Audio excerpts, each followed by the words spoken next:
From an ambitious provincial boy into a legendary commander, this is young Washington. The movie opens in 1755 amidst the chaos of the Pennsylvania wilderness, where a young Washington, reeling from a fresh head wound, takes command on horseback to guide his retreating troops through carnage. The film then flashes back 12 years to Virginia. Following the tragic death of their father, an older half-brother Lawrence comforts George, handing him their father's surveying compass and sharing ambitious plans for the Virginia militia. Driven by a desire to better himself, George runs off to school, defying Lawrence's warnings about their lack of wealth compared to the aristocratic Fairfax family. Turned away from the academy, George vents his rage on a tree before confronting his mother Mary, who firmly reminds him of his heavy responsibilities as the eldest son. Seeing his brother's despair, Lawrence personally tutors George in combat, manners, and strategy, instilling the lesson that even a simple pawn can take a king. By 1753, an ambitious young Washington travels to Williamsburg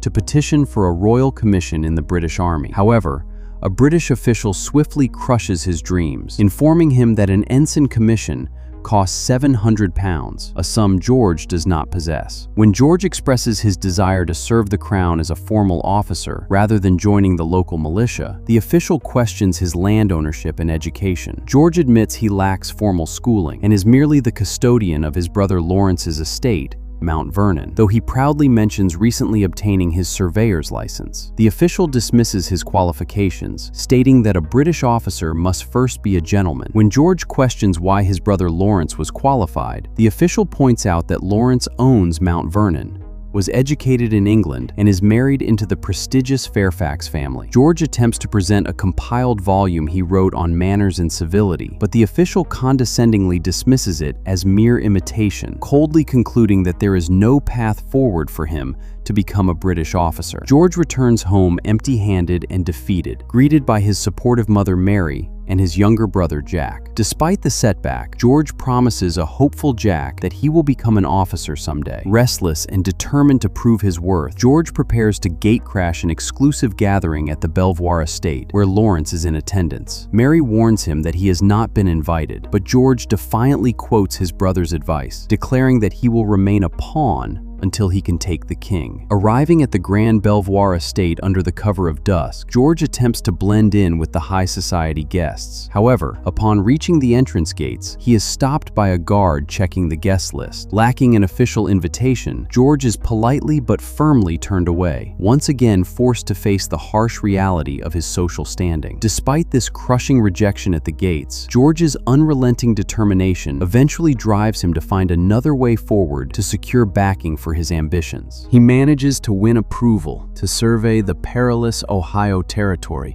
by declaring his willingness to risk everything for fame. At a lively local tavern, George recruits two rugged frontiersmen, Henry and David, and the team plunges into the dense forest. As they trek, George writes a heartfelt letter to Sally Carey, drawing good-natured teasing from his companions. 3 months later, during a brutal winter near the frozen Allegheny River, Native Americans confront the expedition, but agree to guide them. The men discover an ominous French fort, forcing a harrowing escape down an icy river on a makeshift raft. The raft plunges over a massive waterfall, shattering into pieces and throwing George and his companion Christopher into freezing, turbulent waters. Miraculously swimming to a snowy island, they huddle together to survive the night. By morning, the river freezes solid, allowing them to walk to the mainland. Back in civilization, a severely ill Christopher dictates their official report, recommending George as his replacement. Washington delivers the report to the governor in Williamsburg, detailing French encroachment. When the governor authorizes an expedition to demand French withdrawal, George eagerly volunteers, presenting a glowing recommendation from Lawrence.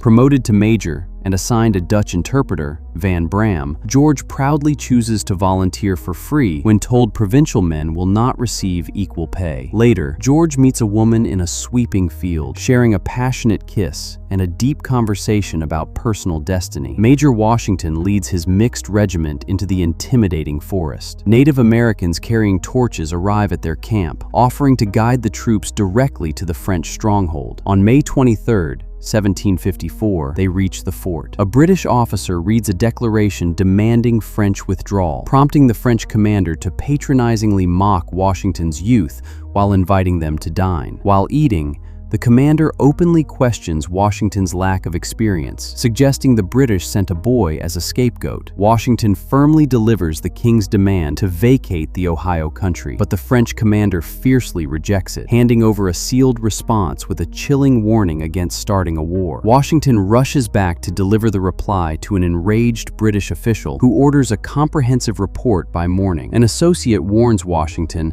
that the British Empire is using him as a disposable proxy, but an undeterred Washington declares his desire to challenge the rigid system. Later, at a formal gala, an elitist gentleman patronizingly questions Washington's rank and offers to lend 2 slaves to assist with the horses. Washington firmly declines just before a senior official raises a toast to his promotion to major. Setting off on horseback, Washington gathers his troops and native allies, forcing a reluctant soldier into obedience. A scout arrives with news of a nearby French camp, and Washington leads a stealthy reconnaissance mission. Suddenly, Washington orders his men to fire, launching a devastating surprise attack. Although he eventually shouts to take prisoners, the fierce skirmish rages until a native warrior kills a wounded French officer. Facing an imminent counterattack, Washington oversees the frantic construction of a crude fortification in a dry lake bed, despite warnings of vulnerability to flooding. British reinforcements arrive under Captain James Mackay,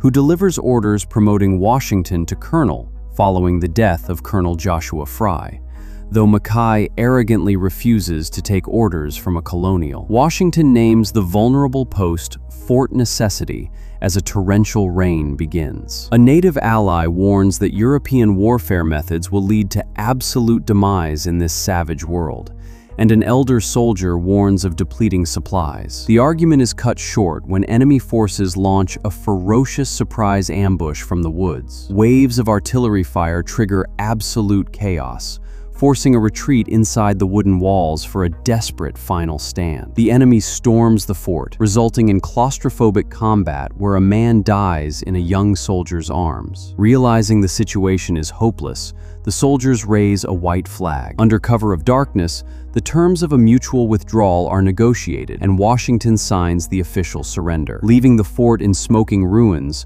Washington faces an aggressive senior official who accuses him of inadvertently starting a world war. Utterly disillusioned, Washington resigns his commission and rides home. He releases his frustration by aggressively chopping wood before collapsing onto the grass, overwhelmed by guilt. His mother gently hands him Lawrence's old journals, explaining that failure is a lesson sent by God to gain wisdom. Though terrified of making the same fatal mistakes, Washington is encouraged by his mother to stand on his feet and prove his doubters wrong. Revitalized, he reads a moving letter from Lawrence tucked inside a book and contemplates a toy soldier. On May 10, 1755, Washington arrives at a bustling military camp in Williamsburg, offering to volunteer as an aide-de-camp to British General Braddock and Colonel Thomas Gage. The arrogant general dismisses the French, but Washington sharply warns him that traditional open-field British tactics will fail in the narrow, suffocating wilderness. Impressed, the general accepts him as an advisor. The grand British army marches out, struggling intensely to clear a path through the roadless forest, a task made absurd by their decision to transport a heavy piano. Washington approaches the local men, apologizing for his past selfish ambitions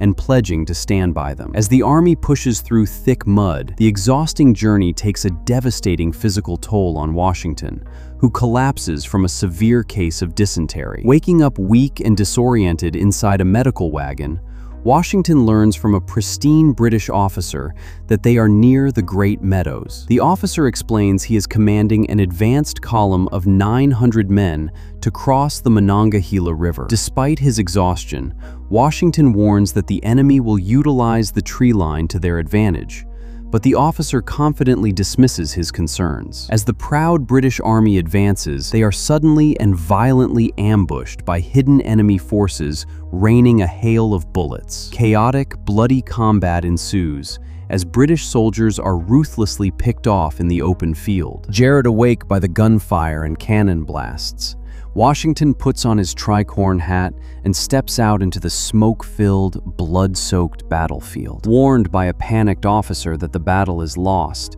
and the Virginia regiment is likely wiped out, Washington refuses to abandon his countrymen.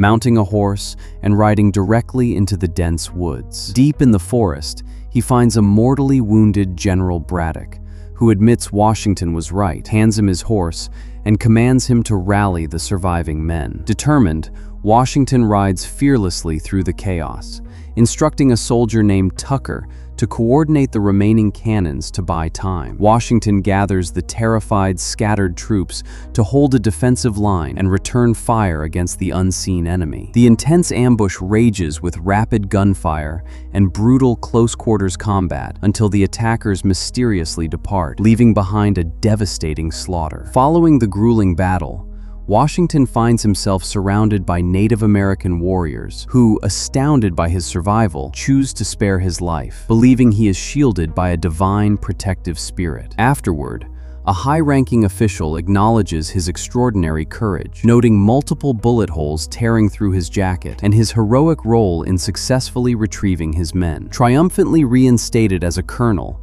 and given supreme command of a newly formed Virginia regiment, Washington stands proudly mounted on horseback at a bustling army camp, delivering an incredibly inspiring speech to his assembled troops that rallies them to a resounding, thunderous cheer across the wild frontier.